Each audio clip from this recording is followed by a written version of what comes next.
ನನ್ನ ಬೆನ್ನ ಹಿಂದೆ ಚೂರಿ ಹಾಕಿದ್ನಲ್ಲ, ಅದೇ ಕತ್ತಿ ತಗೊಂಡು ಕುಳ್ತೀನಿ.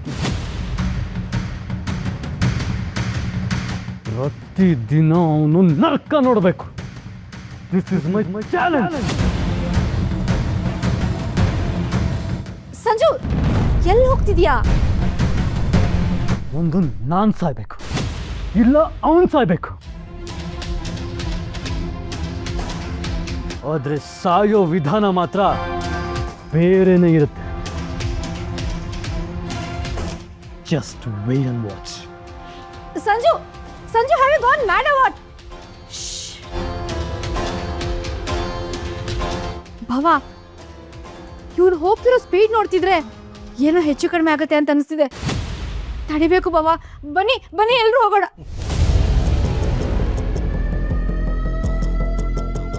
ನೀನೇನು ಚಿಂತೆ ಮಾಡಬೇಡ. ಅದು ಹುಲಿ ಹೊಟ್ಟೆಲಿ ಹುಲಿನೇ ಹುಟ್ಟೋದು. ಅವನ ಸಿಟ್ಟಿಗೆ ಅರ್ಥ ಇದೆ. ಆ ಅರ್ಥ ವ್ಯರ್ಥ ಆಗಬಾರ್ದು. ಅವನು ನನ್ನ ಮಗ.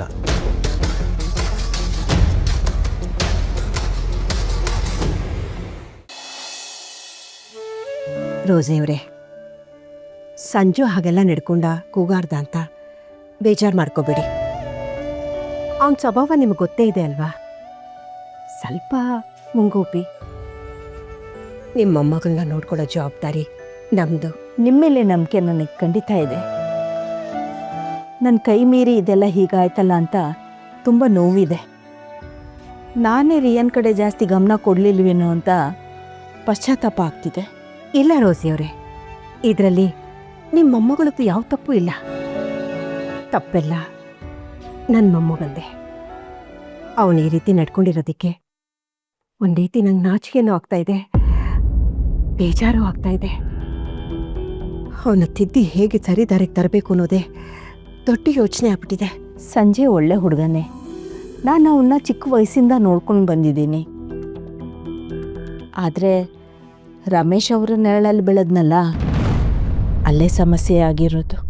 ಹೌದು ರೋಸಿಯವರೇ, ನೀವು ಸರಿಯಾಗಿ ಹೇಳ್ತಾ ಇದ್ದೀರಾ. ರೋಸಿ ಆಂಟಿ, ನೀವೇನು ವರಿ ಮಾಡ್ಕೋಬೇಡಿ. ನನ್ನ ಮತ್ತೆ ರಿಯಾ ವೇವ್ ಲೆಂತ್ ತುಂಬ ಚೆನ್ನಾಗಿ ಮ್ಯಾಚ್ ಆಗುತ್ತೆ. ಇಷ್ಟೆಲ್ಲ ಶಾಕ್ ಒಟ್ಟಿಗೆ ಆಗಿರೋದ್ರಿಂದ ರಿಲ್ಯಾಕ್ಸ್ ಆಗೋದಕ್ಕೆ ಟೈಮ್ ಬೇಕಾಗುತ್ತೆ. Don't worry. Thank you. ನಿನಗಿಷ್ಟು ಕನ್ಸರ್ನ್ ಇದೆಯಲ್ಲ, ಅಷ್ಟೇ ಸಾಕು. ರಿಯಾ ಇನ್ನು ಚಿಕ್ಕ ಹುಡುಗಿ, ಈಗ ಪ್ರೆಗ್ನೆಂಟ್ ಬೇರೆ ಆಗಿದ್ದಾಳೆ. ಅವಳಿಗೆ ಅದ್ರ ಬಗ್ಗೆ ಏನೂ ಗೊತ್ತಿಲ್ಲ. ನೀವೇ ಜೊತೆಗಿದ್ದು ಅದನ್ನೆಲ್ಲ ನಿಭಾಯಿಸ್ಬೇಕು. ರೋಸಿಯವರೇ, ಚಿಂತೆ ಮಾಡಬೇಡಿ, ನನಗೆಲ್ಲ ಅರ್ಥ ಆಗುತ್ತೆ. ಅವಳ ಆರೋಗ್ಯ, ಆರೈಕೆ, ಜವಾಬ್ದಾರಿ ಇನ್ಮೇಲೆ ನಮ್ಮದು. ಅಷ್ಟಾದರೆ ಸಾಕು, ತಲೆ ಮೇಲಿರೋ ಭಾರ ಇಳ್ದಂಗೆ ಆಗುತ್ತೆ. ನಾನು ನಿನ್ನ ಹೊರಡ್ತೀನಿ. ಒಂದು ಮಾತು, ನೀವು ಆವಾಗ ನಮ್ಮ ಮನೆಗೆ ಬರ್ತಾ ಇರಬೇಕು. ಸಂಕೋಚ ಪಟ್ಕೋಬಾರ್ದು. ಇದು ನಿಮ್ಮನೆ ಇದ್ದಾಗೇನೆ. ಸರಿ.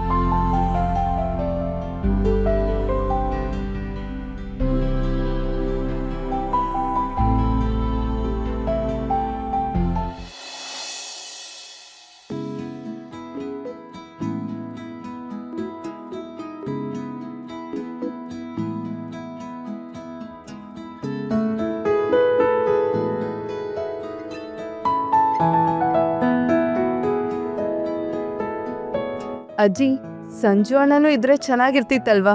ಕರೀಲಾ? ಬೇಡ, ಮುಖ ಊದಿಸ್ಕೊಂಡಿದ್ದಾನೆ. ಏನು ಮಾಡೋದು? ಕರೆಯೋದು ಬೇಡ. ಒಂದು ನಿಮಿಷ ಅಜ್ಜಿ, ನಾನು ಕರಿತೀನಿ. ಸಂಜಯ್, ಸಂಜಯ್, ಸಂಜಯ್, ಒಂದು ನಿಮಿಷ ಬಾಯ್ಲಿ.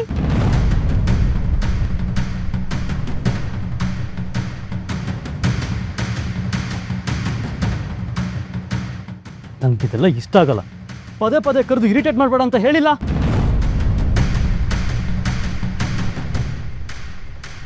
ಸಂಜು, ಸುಮ್ಮನೆ ರೇಗಾಡಿ ಪ್ರಯೋಜನ ಇಲ್ಲ ಕಣೋ. ಇರೋ ಸತ್ಯ ಅಕ್ಸೆಪ್ಟ್ ಮಾಡಿಕೊಂಡು ರಿಯಾ ಜೊತೆ ಲೈಫ್ ಲೀಡ್ ಮಾಡು.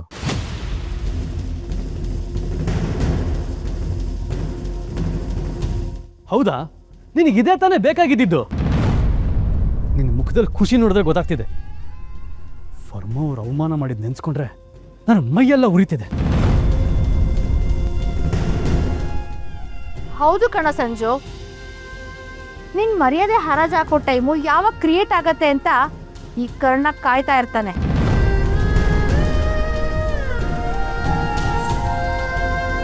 ನಿನ್ ಮರ್ಯಾದಿನ ನೀನೇ ಆಲ್ರೆಡಿ ತಕ್ಕೊಂಡಿದೆ, ಬೇರೆಯವ್ರು ಬಂದು ತೆಗಿಯೋದೇನಿತ್ತು? ಆಗಿರೋ ಅನ್ಯಾಯನ ಕರ್ಣ ಸರ್ ಸರಿ ಮಾಡಿದ್ದಾರೆ, ಇದ್ರಲ್ಲಿ ಅವ್ರ ತಪ್ಪೇನಿದೆ? ಹಾಗೆ ನೋಡಿದ್ರೆ ವರ್ಮಾ ಅವರು ನಿನ್ನ ಯೋಗ್ಯತೆಗೆ ತಕ್ಕಾಗಿ ಮಾತಾಡಿದ್ದಾರೆ.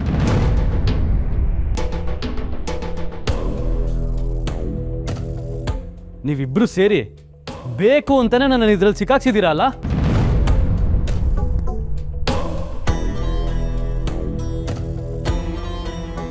ನಾನು ರಿಯಾನ ಮೀಟ್ ಮಾಡೋವಾಗ ವಿಡಿಯೋ ಮಾಡಿದ್ಯಾ? ಇದೆಲ್ಲ ನಿನ್ನ ಚೀಪ್ ಟ್ರಿಕ್ಸಾ? ಸಂಜು, ರಿಯಾ ಲೈಫ್ ಹಾಳಾಗಬಾರ್ದು ಅಂತ ವಿಡಿಯೋ ಮಾಡಿದ್ದು.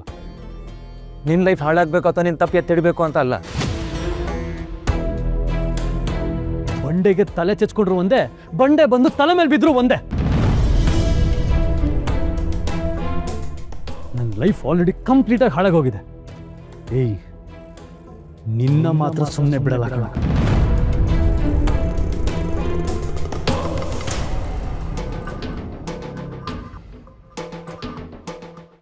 ನೀನೇ ಬೆಟ್ಟದಷ್ಟು ತಪ್ಪು ಮಾಡಿಕೊಂಡು ಎಲ್ಲರನ್ನು ಬೈತಾ ಇದ್ರೆ ಹೇಗೋ?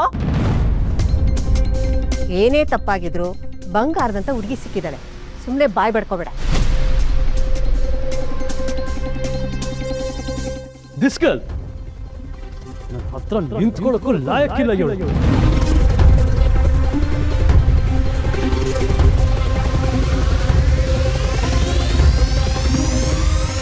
ನನ್ನಿಂದಾನೇ ಗಲಾಟೆ ಆಗ್ತದೆ. ಹೀಗಾಗುತ್ತೆ ಅನ್ನೋ ಕಾರಣಕ್ಕೇನೆ ಸೂಸೈಡ್ ಮಾಡ್ಕೊಳಕ್ ಹೋಗಿದ್ದು.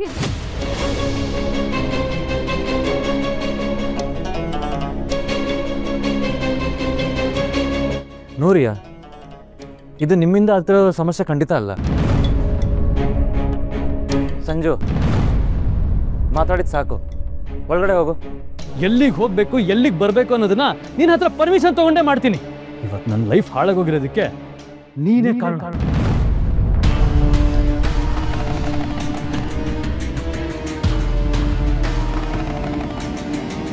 ನೀನು ನನ್ನ ಸ್ವಂತ ಅಣ್ಣ ಆಗಿದ್ರೆ ಎಲ್ರ ಮುಂದೆ ನನ್ನ ಮರ್ಯಾದೆ ಹೋಗೋ ಥರ ಮಾಡ್ತಿದ್ಯಾ?